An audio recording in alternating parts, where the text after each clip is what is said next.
یہ ایک 16-17 سالہ لڑکی کی کہانی ہے جسے آصف تنگ کرتے تھے اور اس کے گھر والے اسے پاگل سمجھتے تھے۔ اس لڑکی سے ایک لڑکا محبت بھی کرتا تھا جو اس پر جادو تک کروانے کو راضی ہو گیا تھا۔ اگر آپ نے اس کہانی کو شروع سے نہیں سنا تو ڈسکرپشن میں اس کا لنک آپ کو مل جائے گا۔ آئیے چلتے ہیں کہانی کی اگلی قسط کی طرف۔ اگلے دن محلے میں کوہرام مچ گیا۔ خبر یہ تھی کہ رضوی نامی جس شخص نے وہ اندھیری کوٹھی خریدی تھی، اس کی لاش اس کوٹھی کے اندر ایک سریے میں پروئی ہوئی پائی گئی۔ جب رضوی کے گھر والے انہیں تلاش کرتے ہوئے کوٹھی کے اندر داخل ہوئے تو انہیں رضوی کی لاش پڑی ہوئی ملی۔ اس وقت پولیس کو اطلاع دی گئی تو خان نے پولیس کو بتایا کہ رضوی نے یہ کوٹھی خرید لی تھی اور وہ انہیں بغیر بتائے شاید کسی وقت اس اندھیری کوٹھی کا تنہا معائنہ کرنے کے لیے اندر داخل ہوئے، جہاں ان کو قتل کر دیا گیا۔ آصیبی چکر میں یہ بات یہی ختم ہو جاتی اگر وہ چوکیدار خان چاچا اس رات ناصر اور ساجد کو کوٹھی کے اندر سے چوروں کی طرح بھاگتے ہوئے نہ دیکھتے۔ وہ چونکہ محلے کا چوکیدار تھا اس لیے ناصر اور ساجد کو خوب اچھی طرح پہچانتا تھا۔ اس نے فوراً پولیس کو بتا دیا کہ اس رات اس نے 2 لڑکوں کو دیکھا تھا۔ ان میں سے ایک تیمور کا بیٹا ساجد اور دوسرا شفقت علی کا بھانجا ناصر تھا۔ چنانچہ پولیس نے بیک وقت دونوں کے گھروں پر چھاپا مار کر ناصر اور ساجد کو گرفتار کر لیا۔ ناصر اور ساجد اس ناگہانی افتاد پر بری طرح پریشان ہو گئے تھے۔ تھانے کا انچارج ایک بہت سخت ہیڈ کانسٹیبل تھا۔ وہاں ابھی تک کوئی SHO تعینات نہیں ہوا تھا۔ یوں بھی یہ علاقہ ایسا تھا یہاں جرائم نہ ہونے کے برابر تھے، اور ظاہر ہے جہاں چین ہی چین ہو تو وہاں پر اوپر کی آمدنی کا کیا جواز، اس لیے کوئی یہاں ٹرانسفر ہو کر آتا بھی نہ تھا۔ ایک ہیڈ کانسٹیبل عنایت ہی رہ گیا تھا جو خود کو حوالدار کہلانا زیادہ پسند کرتا تھا۔ وہ ایک خراٹ صورت پکی عمر کا شخص تھا۔ چھوٹی موٹی چوری چکاری کی وارداتوں میں دیے دلانے کا سلسلہ بھی لگا رہتا تھا، مگر بات چند چھوٹے نوٹوں سے آگے نہ بڑھتی تھی۔ لیکن اتنے عرصے بعد اس محلے میں قتل کی اس لرزہ خیز واردات پر خود بھی چونکے بنا نہ رہ سکا۔ اب ساجد اور ناصر اس کی گرفت میں تھے، چنانچہ اس نے مقتول رضوی کے قتل کے جرم میں ان کو لاک اپ میں بند کر دیا۔ اندھیری کوٹھی میں ہونے والی لرزہ خیز واردات کی نوعیت سنگین تو تھی، لیکن ابھی پوری طرح سے ٹھوس شواہد اور محرکات سامنے نہیں آئے تھے۔ ہیڈ کانسٹیبل نے چوکیدار خان چاچا کو بھی طلب کیا اور دونوں مشتبہ ملزموں ناصر اور ساجد کو اپنے کمرے میں بلا کر ان سے تفتیش شروع کر دی۔ اس دوران ایک اردلی نے آ کر حوالدار عنایت علی کو اطلاع دی کہ ملزمان کے والد تیمور اور شفقت ان سے ملنے آئے تھے، مگر اس نے نہ صرف ملانے سے صاف انکار کر دیا تھا بلکہ انہیں 2-3 گھنٹے بعد آنے کا کہہ کر تھانے سے چلتا کر دیا۔ وہ ایک کرسی میں دھسا ہوا تھا اور دونوں ٹانگیں میز پر پھیلائے ہوئے تھا۔ ہاتھ میں سیاہ رنگ کا ڈنڈا بھی نظر آ رہا تھا۔ ساجد اور ناصر دونوں اس کے سامنے کھڑے تھے، جبکہ چوکیدار خان چاچا بھی ساتھ کھڑا تھا۔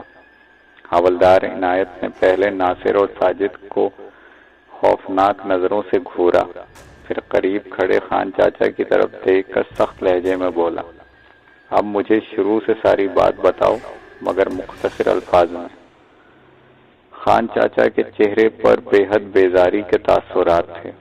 اس کی وجہ یہ تھی کہ وہ آج دن میں کئی بار بلایا جا چکا تھا۔ بہر طور یہ اس کا حکم تھا، اس لیے وہ بتانے لگا، کل رات 2:15 بجے کے قریب میں اپنا چوتھا گشت مکمل کر کے اندھیری کوٹھی کے سامنے سے گزرنے لگا تو مجھے یہ دونوں بدحواسی کے عالم میں اس کوٹھی کے اندر سے باہر نکلتے ہوئے دکھائی دیے۔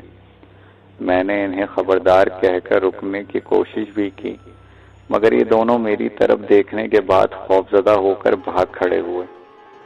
اتنا بتانے کے بعد اس نے اپنے ہاتھ جوڑ کر حوالدار عنایت سے التجا کی، حضور اب مجھے جانے دیں، میں ذرا آرام کرنا چاہتا ہوں، کیونکہ پھر دوبارہ مجھے رات کی ڈیوٹی بھی سنبھالنا ہے۔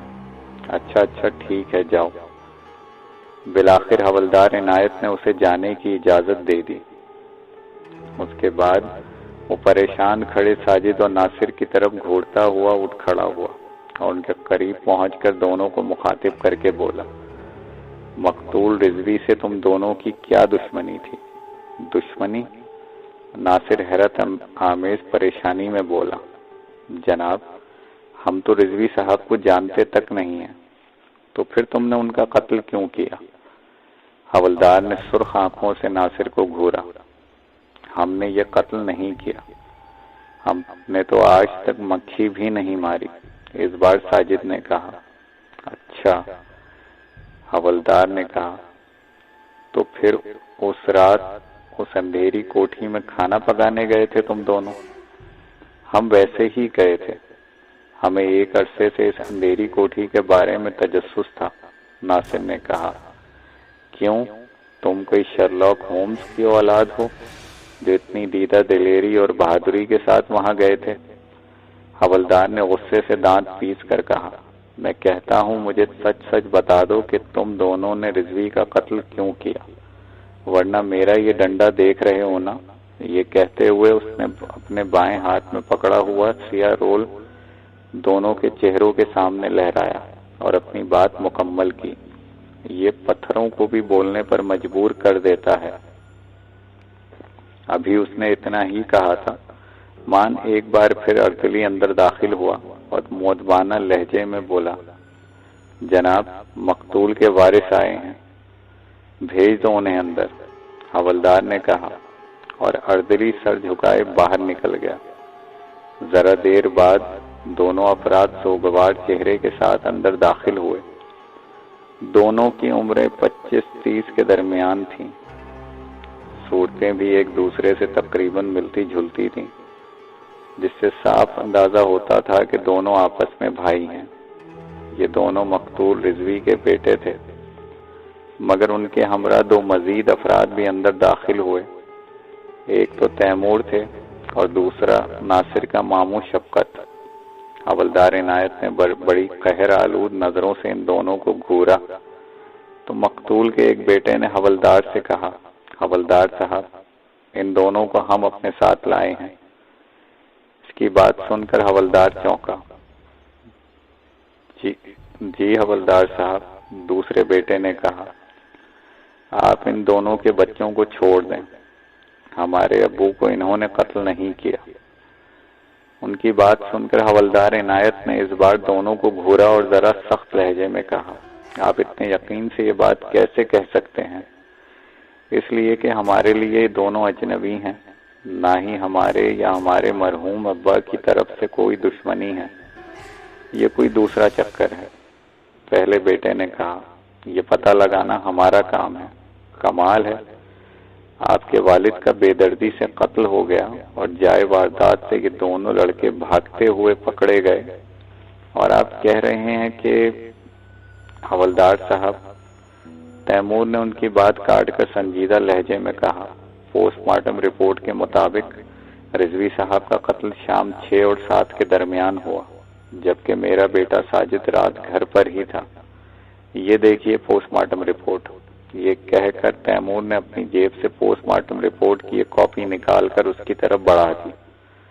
حوالدار نے رپورٹ لینے کی زحمت تک گوارا نہ کی اور کرخ لہجے میں بولا، آپ باہر جائیں، میں بعد میں آپ سے بات کروں گا۔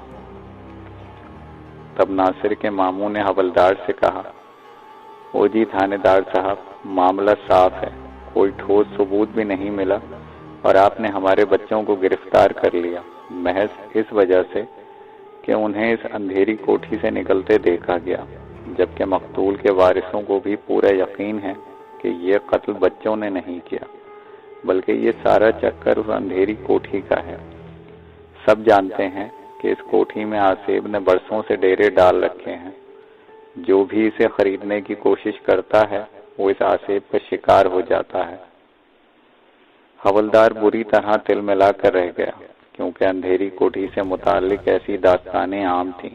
پھر مقتول کے دونوں بیٹے بھی ناصر اور ساجد کی بے گناہی کی گواہی دے رہے تھے۔ پوسٹ مارٹم رپورٹ بھی ظاہر تھی۔ یہ بات سب کو تسلیم تھی کہ مقتول رضوی اس اندھیری کوٹھی کے خونی آصف کا ہی شکار ہوئے ہیں۔ یوں بات آئی گئی ہو گئی اور ساجد اور ناصر ٹھوس ثبوت نہ ہونے کے باعث بچ گئے اور پولیس کا قصہ ادھر ہی ختم ہو گیا۔ ناصر اور ساجد کی خوب کھچائی ہوئی تھی۔ دونوں کو کیونکہ عامر رنگا ماتی کی طرف سے کسی کو یہ راز بتانے کی سختی سے ممانعت تھی، اس لیے ساجد خاموش ہی رہا۔ انہوں نے اپنے بڑوں کو اتنا ہی بتایا کہ وہ اپنے تجسس کے ہاتھوں مجبور ہو کر اندھیری کوٹھی میں اس خونی آصف کا کھوج لگانے گئے تھے۔ آج عمل کا دوسرا روز تھا۔ ناصر ڈر گیا تھا کہیں ساجد انکار ہی نہ کرتے، مگر حقیقت یہ تھی کہ ایک بار عمل کرنے کے بعد ان کی ہمت اور ہو گئی تھی۔ وجہ یہی تھی کہ دونوں کے سروں پر دو مختلف عزائم کو تکمیل کرنے کی دھن سوار تھی، لہذا دوسری بار بھی عمل کامیابی سے ہمکنار ہوا تو ان کے حوصلے مزید بلند ہو گئے۔ اب وہ پوری تندہی کے ساتھ عمل پر عمل کرتے چلے گئے اور یوں لگاتار 7 راتیں انہوں نے عمل کر ڈالا۔ شگفتہ کے ساتھ بدستور وہی حالات تھے جو بجائے کم ہونے کے مزید شدت اختیار کرنے لگ گئے تھے۔ ایک روز ایسا اندھوناک واقعہ ظہور پذیر ہوا کہ جس کی کسی کو بھی توقع نہ تھی۔ فائزہ کی شادی ہو چکی تھی، اب وہ اپنے گھر کی ہو چکی تھی۔ گھر میں اب اکثر شگفتہ اور اس کی اماں ہوتی تھی۔ تیمور شام گئے لوٹتے، جبکہ ساجد کالج جاتا اور شام کو 1-2 گھنٹے کے لیے باہر دوستوں میں رہتا۔ اس وقت شام کے 4 بج رہے تھے۔ آج موسم کے تیور صبح سے ہی خراب تھے۔ آسمان پر کالے بادل چھا گئے۔ تیمور دفتر جانے سے گریزاں تھے، مگر جب انہوں نے دیکھا کہ بارش نہیں ہو رہی تو وہ 1 گھنٹہ لیٹ ہی نکل گئے۔ ساجد کالج سے جلدی لوٹ آیا تھا اور سو گیا تھا۔ اسے رات کو جاگنا پڑتا تھا، اس لیے اس کی نیند پوری نہیں ہوتی تھی۔ یوں وہ دوپہر میں نیند پوری کرنے کی کوشش کرتا تھا۔ وہ دوپہر کو جاگا اور کھانا کھا کر پھر سو گیا۔ 2 گھنٹے مزید آرام کرنے کے بعد وہ باہر چلا گیا۔ اب شگفتہ اور اس کی ماں تنہا گھر پر تھیں۔ آسمان پر چھائے ہوئے کالے بادلوں کی وجہ سے سرے شام ہی گھپ اندھیرا چھا گیا تھا۔ ماں کچن میں کام کر رہی تھی، جبکہ شگفتہ اپنے کمرے میں بیٹھی پڑھ رہی تھی۔ شگو بیٹی ذرا ادھر آنا، اس کی ماں نے اسے پکارا۔ وہ اماں جی آئی کہہ کر اٹھی اور کمرے سے نکلی۔ اس کی ماں کچن میں تھی۔ وہ ان کے پاس پہنچی۔ ماں نے پالک کا بڑا سا تھال اس کی طرف بڑھاتے ہوئے کہا، ارے بیٹی ذرا یہ پالک تو کاٹ دینا، میں جب تک آٹا گوندھ لیتی ہوں۔ جی اچھا اماں، ابھی کاٹ دیتی ہوں، شگفتہ نے کہا اور کھڑے کھڑے وہیں پالک کی ڈنڈیاں اور پتے الگ کرنے لگی۔ پھر اس کی مٹھیاں بنا کر چھری سے کترنے لگی۔ ماں بھی کچن کے ایک سلیب کے قریب کھڑی آٹا گوندنے لگی۔ بیٹی، شگفتہ کو ماں کی آواز سنائی دی۔ جی اماں، وہ پالک کاٹتے ہوئے بولی۔ ہاں بیٹی کہو، ماں نے پوچھا۔ آپ نے مجھے پکارا تھا ابھی، شگفتہ نے قدرے چونک کر کہا۔ میں نے؟ نہیں تو، ماں نے کہا، اور وہ پھر کام میں مشغول ہو گئی۔ بیٹی ادھر دیکھو میری طرف۔ دوبارہ شگفتہ کو ماں کی آواز سنائی دی۔ اس نے ماں کی طرف دیکھا، مگر وہ آٹا گوندنے میں مشغول تھی۔ وہ اس کے قریب ہی کھڑی تھی۔ اچانک شگفتہ کے ہاتھ سے چھری نیچے گر گئی۔ وہ اسے اٹھانے کے لیے جھکی تو اس کی نگاہ اپنی ماں کے پیروں پر پڑی تو وہ بری طرح دہل گئی۔ ماں کے پاؤں الٹے تھے۔ پہلے تو وہ یہ سمجھی کہ اس کی ماں نے شاید اپنا رخ پھیرا ہوا ہے۔ اس نے جھکے جھکے گردن اٹھا کر دیکھا وہ بدستور دوسری طرف رخ کیے کام میں مشغول تھیں۔ شگفتہ اٹھ کھڑی ہوئی، ماں کے چہرے کو بغور دیکھنے لگی، پھر لرزتی ہوئی آواز میں بولی، آپ کے پاؤں الٹے ہیں؟ تو پھر کیا ہوا؟ یہ کہہ کر وہ دوبارہ کام میں مصروف ہو گئی۔ ماں کے سرد اور سپاٹ جواب پر شگفتہ ہکا بکا رہ گئی۔ اس پر لرزہ طاری ہونے لگا، چھری پکڑا ہوا ہاتھ کپ کپانے لگا۔ اس پر دوبارہ ہسٹریائی دورے جیسی کیفیت طاری ہونے لگی۔ پھر اچانک اسے کچن کے دروازے پہ آہٹ سنائی دی۔ اس نے چونک کر گردن موڑی تو مارے دہشت کے اس کی آنکھیں پھیل گئیں۔ کچن کے دروازے پر اس کی ماں کھڑی تھی۔ شگفتہ نے ایک لرزتی ہوئی نگاہ کے ساتھ چہرے پر نظر ڈالی، پھر گردن موڑ کر اپنی دائیں جانب کھڑی آٹا گونتی ہوئی ماں کو دیکھا، جس کے پاؤں الٹے تھے۔ اسے وہیں کھڑے پایا۔ اپنی ماں کی دو ہم شکل کو اپنے سامنے دیکھ کر شگفتہ کی حالت غیر ہونے لگی۔ دفتن پھر اس کے کانوں سے ایک اور آواز ٹکرائی، جو باہر کسی کمرے سے ابھری تھی۔ شگو بیٹی، ذرا ادھر آنا میرے پاس۔ یہ بھی اس کی ماں کی آواز تھی۔ شگفتہ کو سکتہ طاری ہو گیا۔ تب پھر اس کے دائیں جانب کھڑے الٹے پیروں والی ماں نے اچانک عجیب انداز میں ہنسنا شروع کر دیا۔ شگفتہ خوف کے مارے پسینے میں نہا گئی۔ ماں نے ہنستے ہنستے اس کی طرف دیکھا اور دوسرے ہی لمحے اس کے چہرے کے نقوش بدلنے لگے۔ بھیانک چہرے والی شیطانی مخلوق کی صورت اختیار کر گئی۔ شگفتہ نے ایک زوردار ہسٹریائی چیخ ماری اور اپنے ہاتھ میں پکڑی ہوئی چھری ماں کے پیٹ میں اتار دی۔ ماں کے حلق سے لرزہ خیز چیخ ابھری اور ان کے پیٹ سے خون کا فوارہ ابل پڑا۔ ماں اپنا پیٹ پکڑے زمین پر گر پڑی۔ ماں کی ہم شکل غائب ہو گئی اور دوسری ہم شکل، جس کا چہرہ بھیانک ہوتا دیکھ کر شگفتہ نے اس کے پیٹ میں چھری گھونپی تھی، وہ اب فرش پر لیٹی تکلیف کے مارے بری طرح کرا رہی تھی۔ ان کا چہرہ ٹھیک ہو گیا تھا اور پاؤں بھی سیدھے ہو گئے تھے۔ شگفتہ کانپ گئی۔ خون آلود چھری اس کے ہاتھ سے گر پڑی اور وہ ماں کو سنبھالنے لگی۔ ہائے اللہ، یہ مجھ سے کیا ہو گیا؟ شگفتہ زخمی ماں کو سنبھالتے ہوئے رونے لگی۔ ماں اپنا پیٹ پکڑے درد سے چلا رہی تھی۔ شگفتہ نے بھی دھاڑے مار مار کر رونا شروع کر دیا۔ اسی وقت دروازے پہ دستک ہوئی۔ شگفتہ روتی ہوئی دروازہ کھولنے لپکی۔ دروازہ کھولا تو سامنے باپ کھڑا تھا۔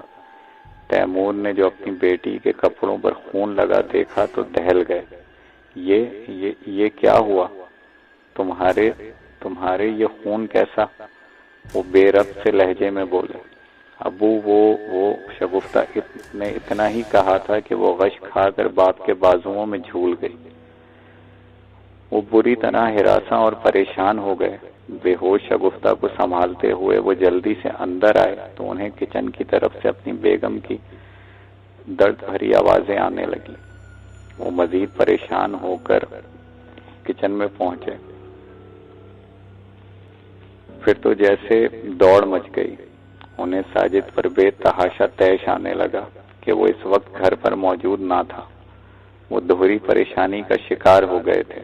ایک طرف بیٹی بے ہوش پڑی تھی تو دوسری طرف بیگم کی جان پر بنی تھی، جو زخمی تھی، جو شاید پیٹ پر لگے گھاؤ کی وجہ سے اب بے ہوش ہو چکی تھی۔